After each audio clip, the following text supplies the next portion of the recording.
इसमें जो हमारा मेन कैरेक्टर है वो बहुत ही ज्यादा कमजोर था। उसके फादर नहीं है क्योंकि वो एक दिन दूध लेने गया और फिर लौट कर नहीं आया। इस वर्ल्ड में वैसे तो मैजिक है लेकिन हमारा मेन कैरेक्टर के पास वो भी नहीं है। हालांकि शुरुआत में सिर्फ फिजिकल पावर से कमजोर है, मेंटली वो इतना स्ट्रॉन्ग है कि वो अपनी बीमार मदर के लिए जितना हो सकता था उतना काम करता है। उसने सारा काम खुद संभाल रखा है और वो खुद ख्याल भी रखता है, लेकिन उसके पास जो एक चीज थी अपना कहने के लिए वो भी गॉड उससे छीन लेते हैं। जिसके बाद हमारे हीरो की असली कहानी शुरू होती है। तो कहानी की शुरुआत में हमें बताया जाता है कि हमारा मेन कैरेक्टर मतलब नूर वैसे तो नॉर्मल ही पहले कमजोर था, लेकिन अब तक वो बहुत स्ट्रॉन्ग बन चुका है। हालांकि वो सिर्फ फिजिकल वर्क करता है, जैसे कि सामान यहाँ से वहाँ ले जाना, मतलब नॉर्मल लेबर्स में जो कहे मजदूरी। लेकिन उसका नेचर इतना अच्छा है कि जिस जगह पर वो रहता है वहाँ हर कोई उसे पसंद करता है, सभी उसे अच्छे से ट्रीट करते हैं और यहाँ तक कि उसका जो मालिक है वो उसे अपना सबसे मेहनती वर्कर मानता है। वैसे आज के दिन जब वो अपनी दिहाड़ी ले रहा था तभी उसे किसी लड़की की चिल्लाने की आवाज आती है। ये आवाज सामने की गुफा की तरफ से आई थी, इसलिए नूर बिना कुछ सोचे समझे सीधा उस डायरेक्शन में भाग जाता है। हालांकि इस वर्ल्ड में मैजिक और डीमंस भी हैं, इसलिए उसका जो मालिक था वो उसे वार्न करता है कि उसे वहाँ नहीं जाना चाहिए, लेकिन नूर इग्नोर करता है। जब वो उस गुफा में पहुंचता है तो वो गुफा एक लड़की को स्पिरिचुअल रोप्स में बंधा हुआ देखता है। साथ ही वहाँ पर कुछ एडवेंचर भी थे जो कि इस वक्त एक डीमन बुल का सामना कर रहे थे। वैसे इसके बाद अब कहानी बिल्कुल हमें शुरू से बताई जाती है। हम देखते हैं कि नूर अभी अपनी मदर के लिए सूप बना रहा था क्योंकि उसकी मदर बहुत टाइम से बीमार है। हालांकि उसकी मदर को ये चीज पसंद नहीं कि नूर उनके लिए घर का काम करे, क्योंकि नूर बाकी किसी चीज पर ध्यान नहीं दे पाता। लेकिन नूर को इस चीज में कोई प्रॉब्लम नहीं थी। वो अपनी मदर के लिए सूप लेकर आता है। साथ ही वो बता रहा था कि उसने रात के खाने की तैयारी भी कर ली है, वो भी जंगल जाने वाला है खाना ढूंढने के लिए। लेकिन उसकी मदर ये सुनकर उदास हो जाती है और उससे माफी मांगती है क्योंकि उन लोगों ने लाइफ में नूर को कुछ भी नहीं दिया। लेकिन नूर कहता है कि उसे अपनी मदर के अलावा और कुछ नहीं चाहिए। वैसा वो खाने का इंतजाम करता है और अपनी मदर के लिए खाना बनाना शुरू करता है। लेकिन जब वो खाना बनाकर लेकर गया तब तक उसकी मदर जा चुकी थी। नूर के लिए बहुत बुरा पल था क्योंकि अब उसके पास कोई नहीं है। वो अभी अपनी मदर की ग्रेव के सामने फूल रखता है और फैसला करता है कि आज के बाद वो कभी नहीं रोएगा और खुद को बहुत ही ज्यादा स्ट्रॉन्ग बनाएगा। उसकी एज कम है और पैसा और काम के लिए उसे पहले अपनी बॉडी को स्ट्रॉन्ग बनाना होगा, जिसके लिए सबसे ज्यादा जरूरी है वजन उठाना और साथ ही प्रोटीन। इसलिए वो अपना ज्यादातर टाइम ऐसे कामों को करने में लगाता है जिससे उसकी मसल डेवलप हो सके और साथ ही वो कोशिश करता है कि जितना हो सके उतना नेचर से खाना ले सके,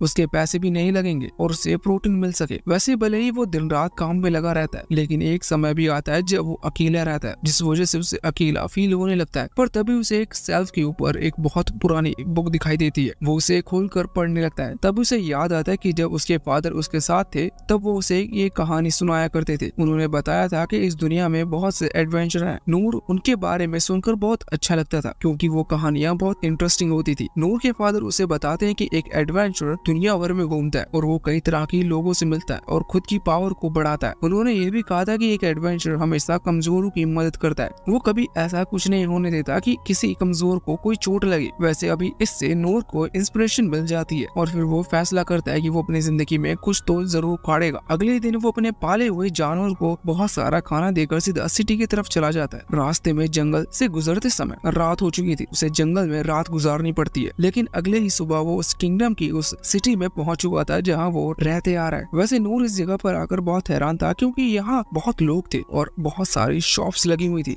वहाँ हर चीज का व्यापार चल रहा था। नूर उस जगह को देखकर बहुत खुश था क्योंकि आज तक उसने ऐसी जगह अपनी जिंदगी में कभी नहीं देखी थी। तभी एक आदमी वहाँ से एक तलवार लेकर जा रहा था। नूर उसे नोटिस करता है और उसका पीछा करने लगता है। उसका पीछा करते हुए वो एक एडवेंचर गिल्ड में पहुंच चुका था, जहाँ अंदर आकर वो उम्मीद लगाकर बैठा हुआ था कि इस गिल्ड की रिसेप्शनिस्ट बाकी एनिमी की तरह कोई हॉट गर्ल होगी, लेकिन ऐसा नहीं था। यहाँ पर एक मस्कुलर मैन था जो कि नूर को देखकर कहता है कि बच्चे, ये जगह बच्चों के लिए नहीं है, इसलिए तुम्हें अपने पेरेंट्स के पास चले जाना चाहिए। पर नूर कहता है कि उसके पेरेंट्स नहीं है। अभी सुनकर उस आदमी का अटेंशन नूर की तरफ आ गया था। वो यहाँ नूर के पास आता है और कहता है कि देखो, तुम अभी एडवेंचर गिल्ड ज्वाइन नहीं कर सकते, इसलिए पहले तुम्हें एक ट्रेनिंग स्कूल में जाना होगा। अब नूर को ट्रेनिंग स्कूल जैसी कोई चीज नहीं पता थी, इसलिए वो आदमी उसे बताते कि देखो, एडवेंचर बनने के पहले तुम्हें एक ट्रेनिंग कराई जाएगी जिससे कि तुम स्ट्रॉन्ग बन सको, उसी के बाद तुम एक एडवेंचरर बन पाओगे। अब नूर ये इन्फॉर्मेशन लेकर बहुत खुश था क्योंकि उस आदमी ने नूर को मैजिक के बारे में भी बताया था। नूर तुरंत ही वहाँ एक मैजिक अकेडमी पहुँचता है जहाँ उसने एडमिशन ले लिया था। लेकिन कुछ हफ्तों बाद उन स्टूडेंट के साथ बिताने के बाद नूर नोटिस करता है कि बाकी सभी ने अपने मैजिक को अवेकन कर लिया है, लेकिन नूर इस चीज में नाकामयाब है। पर वो हार नहीं मानता रुकता, वो कोशिश जारी रखता है और कुछ महीने इसी तरह से बीत जाते, लेकिन अंत में नूर निराश होता है। तभी उस स्कूल का इंस्ट्रक्टर नूर के पास आकर उससे पूछता है कि देखो, शायद तुम्हारे पास मैजिक टैलेंट नहीं है, इसलिए तुम्हें यहाँ टाइम वेस्ट ना करते हुए कुछ और सोचना चाहिए। वैसे यहाँ पर कुछ इंस्ट्रक्टर का मतलब था नूर के पास मैजिक टैलेंट नहीं है, इसका मतलब वो किसी दूसरे स्कूल में एडमिशन ले सकता है जहाँ कुछ दूसरा सिखाया जा सकता हो। इसलिए अब नूर स्वॉर्ड स्कूल को छोड़कर एक वॉरियर क्लास स्कूल में पहुंचता है जहाँ उसे वॉरियर बनने की ट्रेनिंग मिलेगी। वहाँ वो बहुत ही स्ट्रिक्ट और हार्ड ट्रेनिंग से गुजरता है, लेकिन अंत में कुछ महीने बाद वहाँ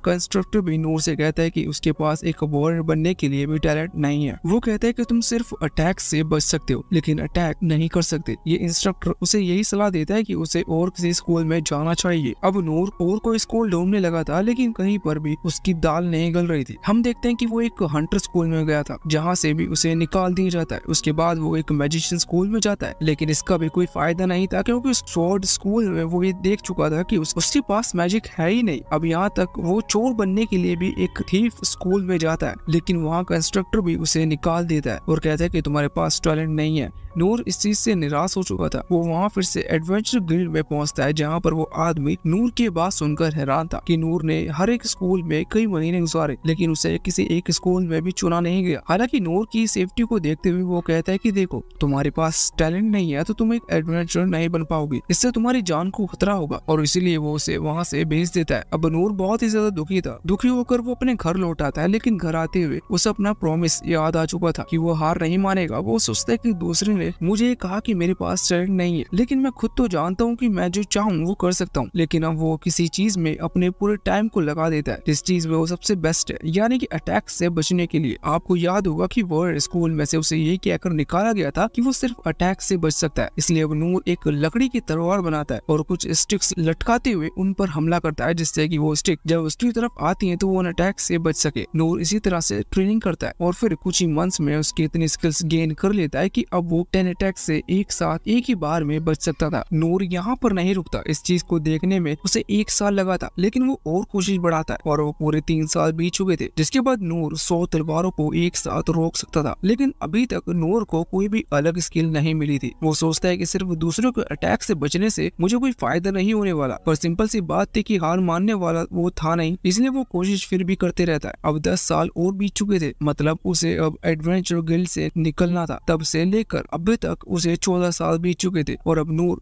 1000 स्वॉर्ड को एक साथ रोक सकता है, जो कि वैसे तो बहुत बड़ी बात है, लेकिन इन 14 साल की मेहनत के बाद भी उसे कोई दूसरी स्किल नहीं मिल रही थी और दूसरी स्किल के बिना ना जाने उसे एडवेंचर गिल्ड में एंट्री मिलेगी भी या नहीं। लेकिन फिर भी इस चीज को आजमाने के लिए वो आज एडवेंचर गिल्ड जाने का फैसला करता है। वहाँ पहुँचने के बाद इस बार नूर की मुलाकात एक लड़की से होती है। नूर उसे एडमिशन फॉर्म भरने को कहता है, लेकिन वो लड़की नूर से उसकी स्किल पूछती है। नूर के पास कोई स्किल नहीं थी, इसलिए वो उसे ट्रेनिंग स्कूल जाने का आइडिया बताती है, पर नूर कहता है कि वो सारे ट्रेनिंग स्कूल जा चुका है। अब वो लड़की कुछ नहीं कर सकती थी, उसे नूर को मना करना पड़ता है। लेकिन तभी वहाँ पर वही आदमी आ जाता है जिससे नूर की मुलाकात 14 साल पहले हुई थी। यहाँ उस आदमी ने नूर को पहचान लिया था। वो बैठकर बियर पीते और बताते हैं जहाँ नूर कह रहा था कि उसे एडवेंचर गिल्ड में ज्वाइन करना है, लेकिन वो आदमी कुछ नहीं कर सकता था क्योंकि जो एडवेंचर की रैंक होती है वो लास्ट ई तक होती है। लेकिन ई रैंक का एडवेंचर बनने के लिए भी नूर को एक स्किल चाहिए होगी। अब नूर उदास हो चुका था क्योंकि अब उसके पास कुछ भी करने को नहीं है। लेकिन तभी वो आदमी कहते हैं कि नहीं रुको, एक और रैंक होती है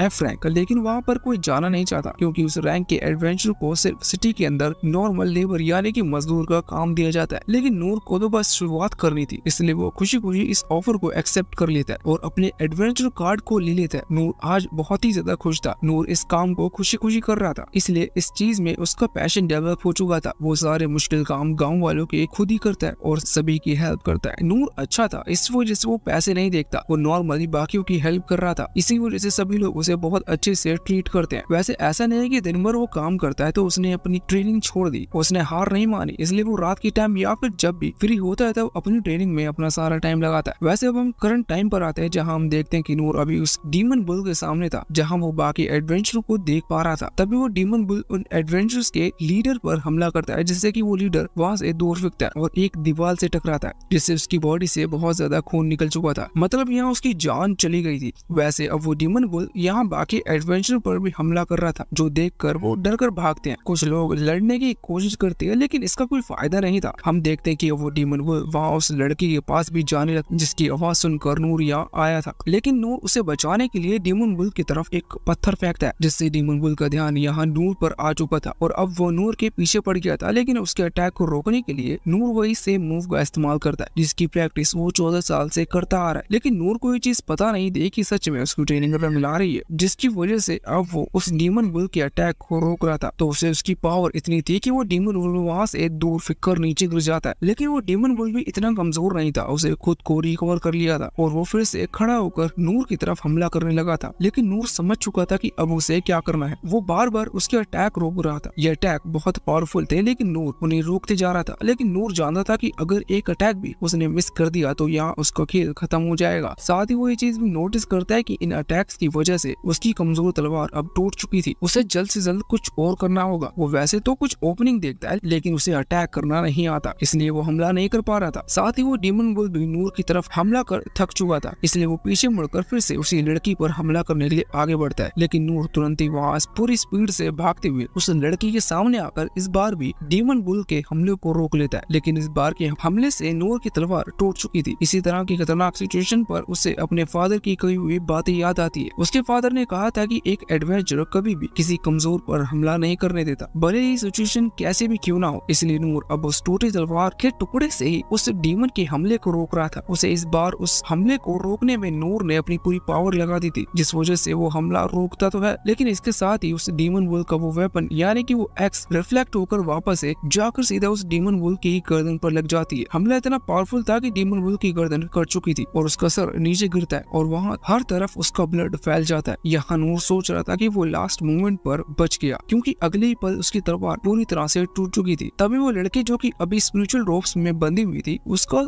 स्पिरिचुअल रोप्स खुल जाती है और वो नूर को थैंक्स कहती है और साथ ही वो उसका नाम भी पूछती है। लेकिन नूर कहता है कि वो कोई स्पेशल पर्सन नहीं है जिसका नाम उसे जानना चाहिए, और बस इतना कहते हुए नूर वहाँ से जाने लगता है। जब वो बाहर आता है तो भले ही उसने इतने खतरनाक डीमन बुल को हराया था जिसे कई सारे एडवेंचर नहीं हरा पाए, लेकिन नूर ये सोच रहा था कि वो कितना कमजोर है। एक मामूली सी गाय को हराने में उसे इतना टाइम लगा और लगभग वो मरने ही वाला था। नूर फैसला करता है कि उसे और ट्रेनिंग करनी होगी और खुद को और स्ट्रॉन्ग बनाना होगा, जिससे वो सच में एक अच्छा एडवेंचर बन पाए। इसके बाद अब नूर वहाँ से चला गया था और फिर चेंज होकर वापस से यहाँ गुफा के अंदर आता है। हम देखते हैं कि अभी जिस लड़की की जान नूर ने बचाई थी उसका नाम लिन है और वो असल में एक किंगडम की प्रिंसेस है। वो यहाँ पर किसी टेस्ट के चलती आई थी। अब तभी वहाँ पर उसकी स्पेशल इलाइट गार्ड जीनस आती है। जीनस की जिम्मेदारी है कि लिन हमेशा सुरक्षित रहे, इसलिए वो तुरंत घुटनों के बल आकर लिन से माफी मांग रही थी और यह कह रही थी कि सब उसकी गलती है कि वो यहाँ नहीं थी। हालांकि लिन उससे कहती कि वो यहाँ टेस्ट देने के लिए आई थी, इसलिए वो अपने साथ में अपने बॉडी गार्ड को लेकर आ सकती थी और जो कुछ हुआ वो सिर्फ एक एक्सीडेंट था, इसलिए उसे चिंता करने की जरूरत नहीं। वैसे यहाँ उस मॉन्स्टर की बॉडी को देखा जा रहा था और बाद में ये चीज पक्की हो चुकी थी कि ये कोई एक्सीडेंट नहीं है, क्योंकि दूसरी तरफ वहाँ लिन का भाई रेन इस वक्त किसी चीज के बारे में एक दूसरे सोल्जर से बात कर रहा था। ये चीज अच्छी है कि इतने खतरनाक हमले के बाद भी लिन की जान बच गई, लेकिन इतने पावरफुल मॉन्स्टर का वहाँ पर होना नामुमकिन था। रेन कह रहा था कि इस तरह के मॉन्स्टर डंजन की शुरुआती फ्लोर पर नहीं मिलते, या तो ये फाइनल बॉस होते हैं या आखिरी लेवल में लड़ने के लिए आते हैं, और इस तरह का मॉन्स्टर आज तक उसने किसी डंजन में नहीं देखा था। तभी वो सोल्जर रेन को एक मिस्टीरियस अंगूठी के बारे में बताता है। ये अंगूठी भी उन्हें उसी मॉन्स्टर के आसपास ही मिली थी। वो बताता है कि हमने छानबीन की, इस अंगूठी के ऊपर जो क्रिस्टल लगा हुआ है वो कोई मामूली क्रिस्टल नहीं है। उन्होंने एक एक्सपीरियंस मैजिशियन को वो क्रिस्टल दिया था, जिसने रिसर्च कर बताया कि इस क्रिस्टल के ऊपर किसी तरह का स्पेल लगाया गया है और शायद वो मॉन्स्टर उसी जगह से आया है। इस तरह के क्रिस्टल उनके किंगडम में नहीं मिलते, इसका मतलब वो कहीं और से लाए हैं। सारा शक अभी डेडिस किंगडम की तरफ जा रहा था। ये उनका दुश्मन किंगडम है और वो ऐसी हरकतें अक्सर करते रहते हैं। रेन कह रहा था कि हमें प्रिंसेस की सेफ्टी बढ़ानी होगी। ये पहली बार नहीं है कि उन्होंने ऐसा कुछ किया है। वो प्रिंसेस की जान के पीछे है और साथ ही वो हमारे रिसोर्सेज भी छीनना चाहते हैं। यहाँ रिसोर्सेज से उसका मतलब डंजन ऑफ द लॉस्ट से था। वहाँ पर कुछ रिकल्स हैं जो कि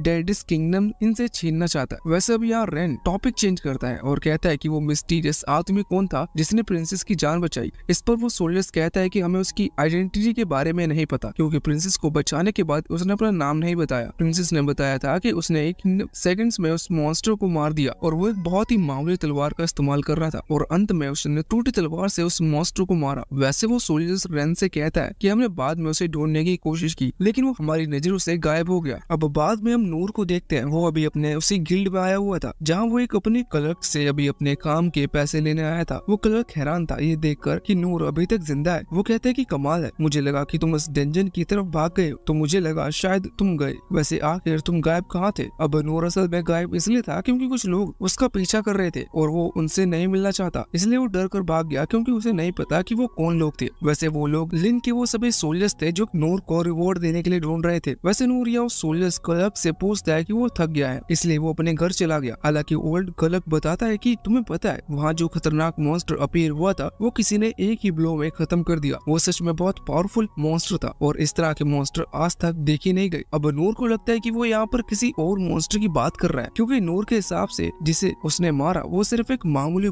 बेल टाइप का मॉन्स्टर था जो कि उसके हिसाब से ताकतवर तो बिल्कुल नहीं हो सकता, क्योंकि ओल्ड क्लर्क ये भी बता रहा था कि वो खुद ए रैंक एडवेंचर जितना ताकतवर है, लेकिन अगर वो भी वहाँ होता तो मारा जाता। इसलिए नूर को इस बात पर यकीन नहीं था। हालांकि अब इतने में ही वहाँ पर एक लड़की आती है। वो अभी हुडी पहने हुई थी। बाद में जब वो अपनी टोपी उतारती है तो वो ओल्ड क्लर्क उसे देख के ही पहचान जाता है कि वो लिन है और वो धीरे धीरे यहाँ नूर के कान में कहता है कि आखिर तुमने क्या गड़बड़ की? ये सुनकर नूर घबरा गया था। तभी लिन कहती है कि तुम्हें कब से ढूंढ रहे हैं। हालांकि उसे नूर से कुछ जरूरी बात करनी है, लेकिन तभी वो नोटिस करती है कि यहाँ बाकी सभी उन्हें ही देख रहे थे, इसलिए वो नूर से कहते हैं कि हमें बाहर चलकर बात करनी चाहिए। वैसे नूर पूछता है कि आखिर तुमने मुझे ढूंढा कैसे? तो लिन उसे बताते है कि वो मैजिक सेंस कर सकती है और तब उसे नूर के अंदर से जो उसकी एनर्जी थी वो महसूस कर ली थी, इसलिए वो बहुत ही मुश्किल से यहाँ नूर को ढूंढ पाई। हालांकि अब नूर उस ओल्ड क्लर्क से पूछता है कि क्या उसे लिन के साथ जाना चाहिए, जिस पर ओल्ड क्लर्क कहता है कि तुम्हें जाना ही पड़ेगा। अब इसके बाद नूर उसके साथ बाहर जाने के लिए तैयार हो चुका था। बाहर जाने से पहले लिन अपने मैजिक से इन दोनों के ही आसपास एक बैरियर क्रिएट करती है जिससे उनकी बात किसी को सुनाई ना दे और साथ ही कोई उन्हें देख भी ना पाए। अब जाते हुए यहाँ नूर कुछ सोल्जर्स की बात सुनता है। वो अभी बता रहे थे कि वो मिस्टीरियस मैन अभी तक उन्हें नहीं मिला है, लेकिन उन्हें यकीन भी नहीं था कि ऐसा कोई मिस्ट्री मैन एग्जिस्ट भी करता है।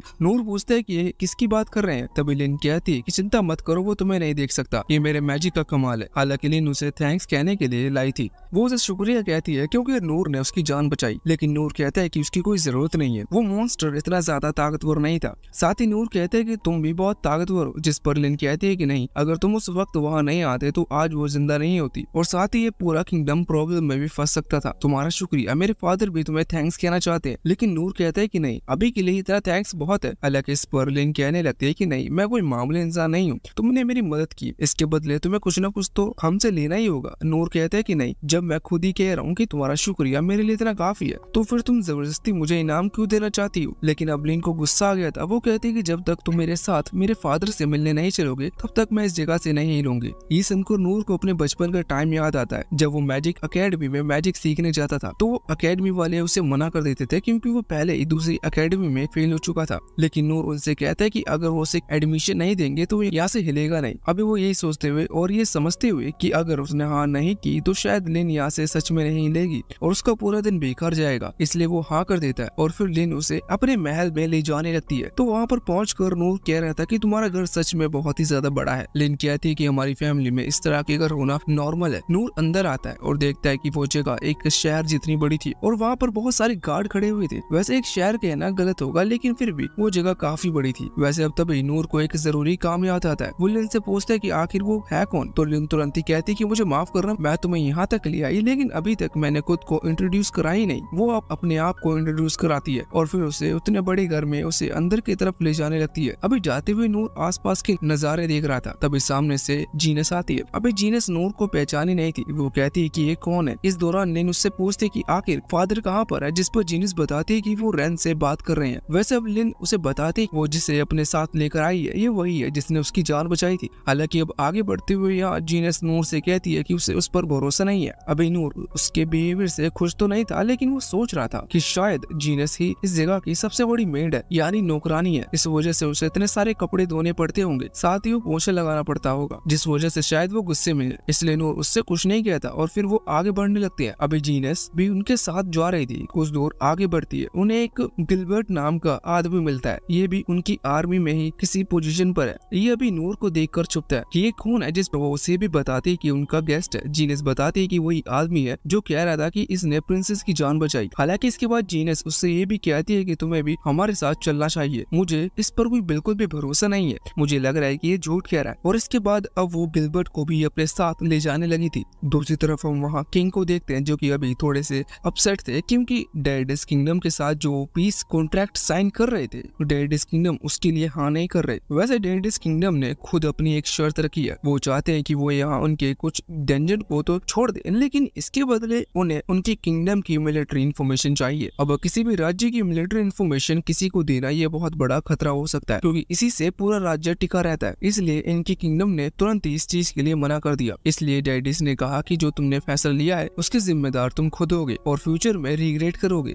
अभी किंग कह रहे थे लगता है कि अब कोई और चारा नहीं बचा है, हमें वो चीज करनी ही होगी। इतने में लिन और बाकी सभी वहाँ पहुँच जाते हैं। अभी यहाँ लिन अपने फादर के पास आती है, जिस दौरान नूर नोटिस करता है कि अभी सभी लोग अपने घुटनों पर आए हैं। वो ये देखकर हैरान था। वैसे इधर रेन देखता है कि उसकी सिस्टर यानी कि लिन एक हैंडमेड कोट पहन कर गई थी, जिस पर रेन कहता है कि इसका मतलब तुम अपने पैलेस से बाहर गई थी। जिस पर लिन कहती है कि हाँ, वो उसे ढूंढने के लिए गई थी जिसने उसकी जान बचाई और वो उसे साथ लेकर आई है। किंग ये सुनकर खुश थे। वो कहते हैं कि फाइनली तुम यहाँ पर आ ही गई। हालांकि नूर उनसे कहता है कि मुझे माफ करना, मैं कहीं का प्रिंसेस वगैरह नहीं हूँ, इस वजह से मुझे नहीं पता कि किंग से किस तरह से बात की जाती है। हालांकि किंग को इस बात पर हंसी आती है और वो यहाँ नीचे आते हुए नूर से हाथ मिलाते हैं और कहते हैं कि अच्छा है कि तुम्हें मैनर्स नहीं आते, इससे तुम्हारे साथ कम्युनिकेट करने में मुझे भी आसानी होगी। वैसे वो वहाँ नूर को थैंक्स कह रहे थे, जिस पर नूर कहता है कि बस इतना मेरे लिए काफी है, मैं ये सुनने के लिए आया था, अब मुझे अपने घर के लिए निकलना चाहिए। हालांकि किंग उसे और ज्यादा अच्छे से रिवॉर्ड देना चाहते थे। वो कहते हैं कि नहीं, तुम्हें कुछ फिजिकल रिवॉर्ड लेने होंगे। वो कहते हैं कि तुम्हें क्या चाहिए, तुम्हें पैसा चाहिए या तुम्हें जमीन चाहिए। नूर कहता है कि उसे ऐसी कोई चीज नहीं चाहिए। अब किंग ये सुनकर कहने लगते हैं कि ठीक है, फिर हम तुम्हें हमारे ओल्ड सेट डेंजन के 50% शेयर्स देंगे। ये बहुत बड़ी चीज थी क्योंकि वो डेडिस किंगडम वाले खुद इसी चीज के पीछे पड़े हुए हैं, लेकिन ये चीज ऐसे ही नूर को दे रहे हैं। इस वजह से रिन और बाकी सभी हैरान हो जाते हैं। रिन तो कहता है कि फादर आप ये क्या कर रहे हो, लेकिन किंग ने हाँ कर दी थी तो अब क्या ही कहा जा सकता है। लेकिन नूर कहते हैं कि नहीं, उसे इसमें से कुछ भी नहीं चाहिए, वो सिर्फ थैंक्स सुनने के लिए आया था क्योंकि लिन ने उसके साथ जबरदस्ती की थी। अब किंग हैरान थे और सोच रहे थे कि वो एक ऐसे आदमी को दे जो कि कुछ लेना नहीं चाहता। तभी वो सामने थ्रोन की तरफ देखता है। अब ये मत समझना कि वो उसे अपना थ्रोन देने वाले हैं, बल्कि उनके थ्रोन के पीछे एक बड़ी सी तलवार लगी हुई थी। ये ब्लैक सॉर्ड है। वो तुरंत ही उसके पास आते हैं। रेन अभी ये देखकर हैरान था। वो कह रहा था कि फादर आप क्या करने की सोच रहे हो, जिस पर किंग कहते हैं कि मैं जो अभी कर रहा हूँ वो गलत नहीं है। वैसे भी तलवार यहाँ पर सिर्फ डेकोरेशन का काम कर रही है और किसी के काम भी नहीं आ रही। इसके बदले अगर हम एक क्लोन भी रख देंगे तो किसी को पता नहीं चलेगा। अगर ये नूर के पास रहेगी तो ये उसकी शायद मदद कर सकती है। वो यहाँ पर नूर को वो तलवार ला कर देते हैं, जो देखकर सभी लोग हैरान थे। नूर एक हाथ से उस तलवार को उठाता है। वो देखता है कि तलवार सच में कुछ ज्यादा ही भारी है। हालांकि वो कह रहा कि मैं इतनी कीमती चीज नहीं ले सकता, आप इसे वापस ले लीजिए। लेकिन किंग कहते हैं कि नहीं, अब मैंने तुम्हें दे दी है, इसलिए अब से तुम्हारी हुई। और वैसे भी अगर सच में तुम्हें इसे चला नहीं पाते तो अभी तुम इसे उठा भी नहीं पाते। वो कहते हैं कि तुम एक बार इसका यूज करके देखो। अब नूर अपनी सारी ट्रेनिंग का यूज करता है और जो स्ट्रेंथ उसके मसल्स के अंदर है उन्हें एनहेंस करते हुए उस तलवार को एक बार स्विंग करता है। सभी लोग ये देखकर हैरान थे कि नूर ने सिर्फ एक ही हाथ से उस तलवार को स्विंग करा और उसका फोर्स बहुत ज्यादा है। यहाँ किंग खुद इस चीज को देखकर हैरान थे। वो समझ गए थे कि नूर कोई मामूली लड़का नहीं है। वो कहते हैं कि अगर तुम फ्री रहते हो तो तुम प्रिंसेस को थोड़ी ट्रेनिंग दे सकते हो, क्योंकि अभी आए दिन उस पर बहुत सारे हमले हो चुके हैं, इसलिए उन्हें उसकी चिंता रहती है। लेकिन नूर कहता है कि उसे कुछ ऐसा नहीं आता, वो क्या ही ट्रेनिंग देगा। और इसके बाद वो कहता है कि पेरेंट्स को अपने बच्चों को खुला भी छोड़ना चाहिए, जिससे कुछ चीज वो खुद से सीख सके।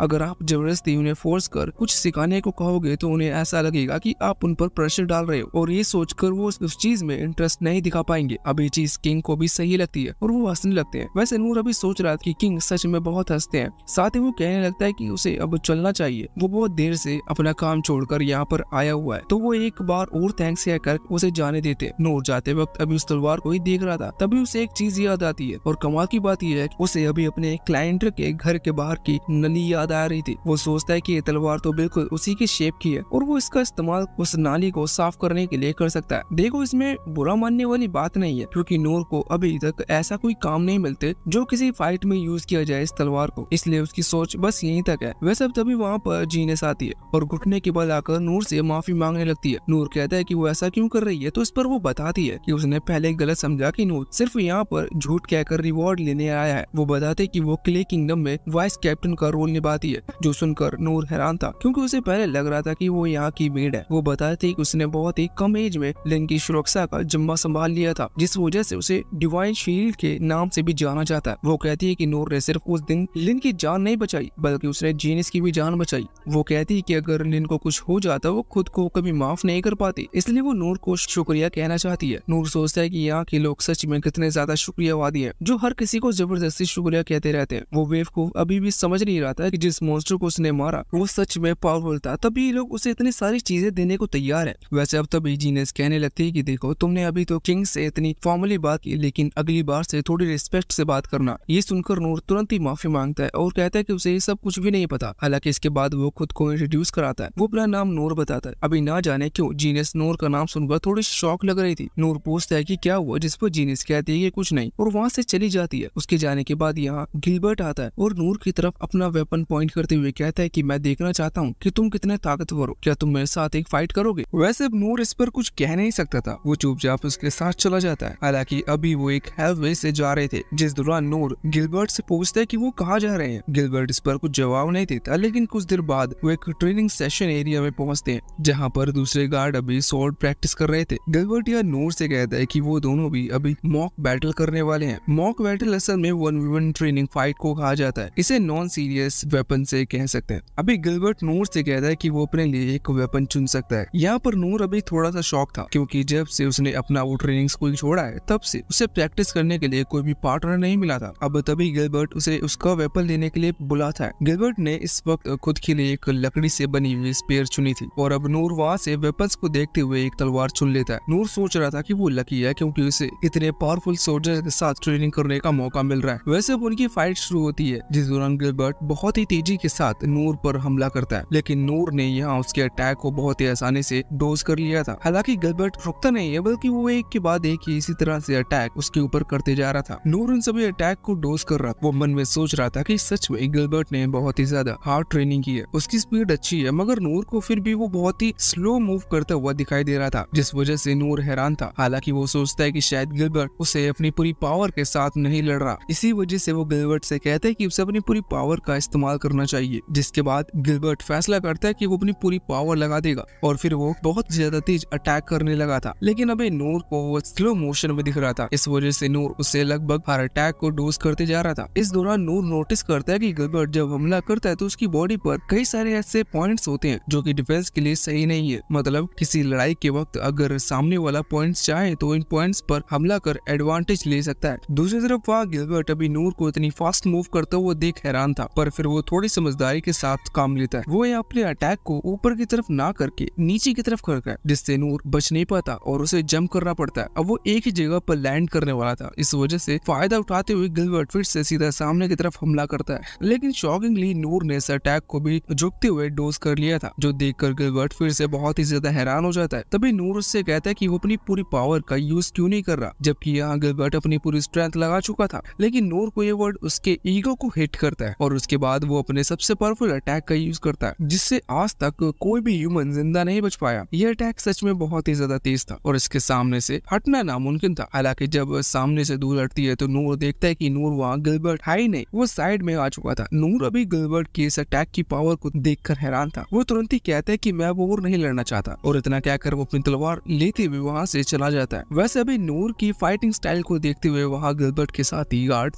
अभी बहुत ही ज्यादा हैरान थे। वो बात कर रहे थे कि नूर सच में बहुत ही टैलेंटेड है, उसने गिलबर्ट के सबसे स्पेशल अटैक को भी डोज कर लिया। हालांकि उसमें से कुछ कह रहे थे कि ऐसा होना नामुमकिन था। गिलबर्ट अपनी पूरी पावर का इस्तेमाल नहीं कर रहा था और वो साथ ही उसने एक प्रैक्टिस स्पेयर यूज की थी, जिससे बचना नूर के लिए थोड़ा सा आसान था। अगर गिलबर्ट अपनी असली स्पेयर यूज करता तो शायद नूर इसके अटैक को डोज नहीं कर पाता। अभी हम गिलबर्ट को देखते हैं, वो अभी उनकी बातें सुन रहा था, लेकिन अंदर ही अंदर वो जानता था कि नूर ने सच में उसे हराया है। उसे अपनी पुरानी मेमोरीज याद आ रही थी। हमें बताया जाता है कि इसकी बहुत पहले जब गिलबर्ट ने स्पेयर चलाना शुरू किया था तो वो उसका परफेक्ट वेपन बन चुका था। वो उसी का इस्तेमाल कर किंगडम के सभी पावरफुल वॉरियर्स को हराता है। लेकिन अब इस चीज से वो बोर हो चुका था, क्योंकि उसे कोई भी ताकतवर नहीं मिल रहा था। इसलिए उसने नाइट को ज्वाइन कर लिया, जिससे वो डेंजन मॉन्स्टर से फाइट कर सके। लेकिन बदकिस्मती से वो मॉन्स्टर भी इतने ज्यादा ताकतवर नहीं थे कि गिलबर्ट को सेटिस्फाई कर सके और वो उन्हें खत्म कर अब और बोर हो चुका था। एक दिन वो बोर होकर एक पेड़ के नीचे लौट कर आया था। तभी वहाँ पर एक स्वॉर्ड स्कूल के मास्टर आते हैं। इन्हें हम पहले भी देख देख चुके हैं क्योंकि नॉर्म इनके स्कूल में पढ़ने के लिए गया था। अब यहाँ पर वो मास्टर गिलबर्ट से पूछते हैं कि उसे क्या हुआ, तो गिलबर्ट बताता है कि वो लड़ते हुए बोर हो चुका है। वो चाहता है कि कोई उन्हीं की तरह स्ट्रॉन्ग अपोनेंट से मिले जो कि उसे हरा सके या फिर कम से कम उसके बराबर ताकतवर हो। जिस पर वो मास्टर कहते हैं कि चिंता मत करो, बहुत ही जल्द तुम्हें ऐसा कोई जरूर मिलेगा जो तुम्हें हराएगा और तुम्हें पता चलेगा कि तुम सच में इस दुनिया में सबसे ताकतवर नहीं हो। गिलबर्ट ने बात सीरियसली नहीं ली थी। वो कहता है कि काश वो जो भी कह रहे वो मेरे मरने से पहले आ जाए। वैसे भी करंट टाइम में जब गिलबर्ट को ये चीज पता चली थी कि एक लड़के ने उस पावरफुल बुल मॉन्स्टर को एक ही हमले में हरा दिया, तो गिलबर्ट के अंदर एक होप आ चुकी थी कि सच में उसे एक पावरफुल अपोनेंट मिल चुका है। लेकिन जब उसने नूर को देखा तो उसने अपनी होप खो दी क्योंकि उसे नूर बिल्कुल भी स्पेशल नहीं लगा था। हालांकि अब कुछ ही अटैक्स में उसे ये चीज पता चल चुकी थी कि नूर सच में स्पेशल है। और वो हमें बताता है कि जब नूर ने उसे कहा कि वो अपनी पूरी पावर का इस्तेमाल करे तो गिलबर्ट ने ईगो में आकर अपने सबसे पावरफुल हमले को इस्तेमाल किया जो कि साउंड की स्पीड से भी ज्यादा तेज है। लेकिन नूर ने उसे भी डोज कर लिया, जिसके बाद गिलबर्ट ने मन ही मन मान लिया था कि वो नूर से ज्यादा ताकतवर नहीं है और वो यह हारने वाला है। लेकिन तभी नूर ने कह दिया कि अब वो और नहीं लड़ सकता। गिलबर्ट का मानना है कि नूर ने ऐसा इसलिए कहा जिससे गिलबर्ट अपने साथी गार्ड के सामने एम्बेरस फील ना करे। वैसे हमें बताया जाता है कि नूर ने यहाँ से जाने से पहले ये भी कहा था कि हम फिर से मिलेंगे और फिर से ट्रेनिंग फाइट करेंगे, जो चीज गिलबर्ट ने समझी थी कि वो गिलबर्ट को और ज्यादा स्ट्रॉन्ग बनाने को कह रहा है क्योंकि अभी गिलबर्ट उसके लेवल का नहीं है। वैसे गिलबर्ट के नजरिए से देखा जाए तो वो बिल्कुल भी सही कह रहा है, मगर वह नूर बेवकूफ खुद को कमजोर मान रहा था। वो अभी लौटते वक्त वो ये सोच रहा था कि गिलबर्ट आखिर उसे कितनी रेटिंग देगा उसकी स्ट्रेंथ और उसकी स्पीड को लेके, क्योंकि वो याद करता है कि जब गिलबर्ट ने उस पर हमला करना शुरू किया था तो नूर ने अपनी स्ट्रेंथ से अपनी स्पीड को बढ़ाया था, जबकि नूर की स्पीड इतनी ज्यादा तेज नहीं है, ऐसा वो अपने हिसाब से कह रहा था। वो सोचता है कि जब गिलबर्ट ने उसके ऊपर सबसे पावरफुल हमला किया था तब गिलबर्ट ने अपनी स्पीड को कंट्रोल किया, इसकी वजह से नूर बच पाया, क्योंकि अगर गिलबर्ट थोड़ा सा फास्ट होता तो उस टाइम पर नूर जान से भी मारा जा सकता था। वैसे गिलबर्ट की तरह यह नूर भी उसे थैंक्स कह रहा था, ये सोचते हुए कि अब नूर जानता है कि अभी उसे ज्यादा ट्रेनिंग की जरूरत है। वैसे अब नूर अपने घर चला गया था। अगले दिन वो फिर से काम पर लग जाता है। हम देखते हैं कि वो अपनी नई तलवार को लेकर वही चीज कर रहा था जो उसने एक दिन पहले सोची थी। हाँ, वही किसी आंटी की नाली को साफ करने वाला काम। वो उस नाली को साफ करते हुए सोच रहा था कि ये तलवार सच में कितनी काम की है। वैसे बाद में हम उसे एक जगह शांति से बैठा हुआ देखते हैं। वो अभी थोड़ा सा उदास था क्योंकि जिस जगह पर उसका कंस्ट्रक्शन का काम चल रहा था वहाँ पर काम रोक दिया गया है, क्योंकि वहाँ मॉन्स्टर के आने से सभी लोग डर गए हैं और अभी तक खतरा टला नहीं है। इस वजह से जब तक ये चीज क्लियर नहीं हो जाती कि वह मॉन्स्टर कैसे आया तब तक वहाँ पर काम चालू नहीं होगा। अब नूर के पास जवाब नहीं था कि वो इतने टाइम तक क्या करे, क्योंकि उसे टाइम पास करना, उसके पास कुछ भी काम नहीं है। तभी वो सोचने लगता है कि उसे कई सारे आइडिया आते हैं। वो सोचता है कि वो एक बोट लेकर इस तलवार से लोगों को नदी के इस पार से उस पार पहुंचाएगा और उससे पैसे कमाएगा, या फिर वो इस तलवार को पिज्जा शॉवल की तरह यूज कर सकता है, या फिर वो इसे तवा बना सकता है क्योंकि ये बहुत ही बड़ी है। लेकिन इसके लिए बाकी आइटम्स की भी जरूरत होगी जो कि नूर के पास नहीं है। वैसे अब नूर अपनी फायर मैजिक का इस्तेमाल करना शुरू करता है। वो अपने मैजिक को कभी इसलिए नहीं दिखाता क्योंकि उसका मैजिक बहुत ही ज्यादा कम है। अभी वो इसी चीज को देखकर डिसअपॉइंट हो रहा था क्योंकि उसके मैजिक से बहुत ही कम फ्लेम्स क्रिएट हो रही थी। हालांकि तब भी उसे किसी की आने की आवाज आती है। जब वो पीछे देखता है तो वहाँ पर लिन थी। वो पूछता है कि वो यहाँ पर क्या कर रही है, जिस पर लिन बताती कि वो यहाँ नूर को अपना अपीयरेंस बनाने के लिए आई है। अब सिंपल लैंग्वेज में कहो तो वो नूर को अपना मास्टर बनाना चाहती है जिससे नूर उसे ट्रेनिंग दे सके। इसके बदले वो नूर की हर बात मानने को तैयार है। हालांकि नूर कहता है कि वो उसे अपना स्टूडेंट नहीं बनाना चाहता, जिस पर लिन कहती है कि वो इस चीज के लिए नूर की किसी भी विश को पूरा कर सकती है। नूर को रिवॉर्ड के तौर पर जो चाहे वो उसे मिल सकता है। वो उसके फादर मतलब कि किंग से मंगवा कर ला देगी। लेकिन नूर बताता है कि उसे कुछ नहीं चाहिए। अगर उसे कुछ चाहिए होता तो वो पहले ही मांग लेता। हालांकि बहुत देर मनाने के बाद जब नूर नहीं मानता तो लिन को लगता है कि शायद नूर उसे अपना स्टूडेंट बनाने के लिए काबिल नहीं समझता। इसी वजह से अब वो नूर को बताने लगती है कि वो उसकी स्टूडेंट बनने के काबिल है। वो सबसे पहले आइस मैजिक का इस्तेमाल करते हुए कुछ क्रिस्टल क्रिएट करती है और उन्हें अपने ऊपर गिराने लगती है। जब वो नीचे आने वाले थे तो भी उसने अपने फायर मैजिक का इस्तेमाल करते हुए उन सभी को पिघला दिया था, जो देखकर नूर हैरान होता है। तभी लिन एक छोटे से डैगर की मदद से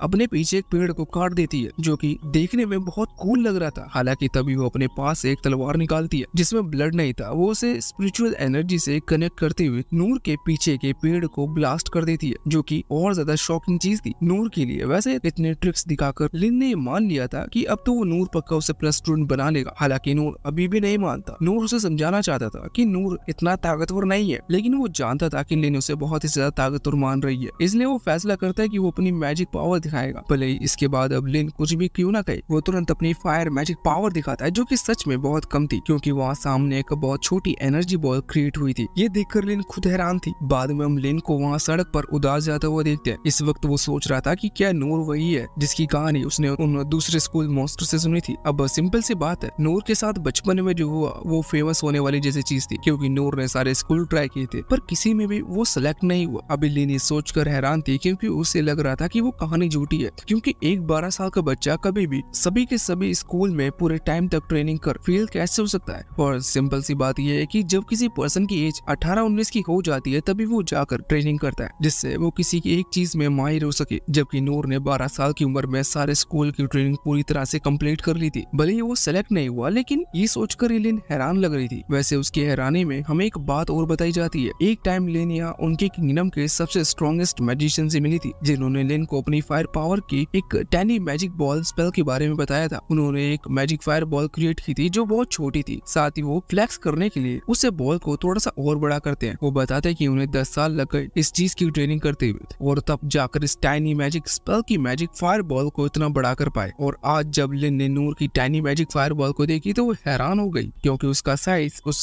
स्ट्रॉन्गेस्ट मैजिशियन की फायर बॉल जैसा था। और उसी दौरान नूर ने ये भी कहा कि उसके सारे टैलेंट इसी के बराबर के लेवल पर है, इसलिए वो उसे नहीं दिखा सकता। अब नॉर्मल सी बात है, लेकिन इस फायर बॉल को देख कर ही समझ चुकी थी कि नूर उसे स्ट्रॉन्गेस्ट मैजिशियन से भी ज्यादा ताकतवर। और तब उसने ये और सुन लिया कि नूर के सारे टैलेंट इसी लेवल तक हैं, तो वो सुनकर और ज्यादा हैरान हो गई। वैसे वो दुखी थी अब इस बात से थी क्योंकि नूर को अपनी मैजिक पावर और अपनी टेक्निक्स दिखाकर इम्प्रेस करने की कोशिश की, जबकि वो सोचते हैं कि जो पर्सन खुद पर टैलेंट में इतना ज्यादा हाई लेवल पर हो, उसे इस तरह की इतनी चीप ट्रिक्स दिखाकर वो कैसे इम्प्रेस कर सकती है। वो नूर के नेचर के बारे में सोचती है कि नूर इतना ज्यादा ताकतवर है कि फिर भी वो कभी खुद की तारीफ नहीं करता और हमेशा नॉर्मल लोगों की मदद करते फिरता है। वैसे इससे वो ये समझ चुकी थी नूर की बॉडी कितनी ज्यादा स्ट्रॉन्ग है, उतना उसका माइंड भी स्ट्रॉन्ग है। वो जानती थी कि उसे किसी भी तरह से नूर को मनाना होगा। अब रात के टाइम हम देखते कि नूर जब एक रेस्टोरेंट से बाहर आ रहा था तभी वहाँ लिन पहुंचती है। वो कहती है कि वो जानती है कि वो उसकी स्टूडेंट बनने के लायक नहीं है, लेकिन वो उसके लिए पूरी मेहनत करने को तैयार है, क्योंकि फ्यूचर में उसे अपने किंगडम को भी संभालना है। अपने भाई के साथ मिलकर वो नूर से रिक्वेस्ट करती है कि वो उसे अपना स्टूडेंट बना दे। अब यहाँ नूर को समझ में नहीं आ रहा था कि वो क्या करे, और इसी के साथ ये पार्ट यहीं पर एंड हो जाता है।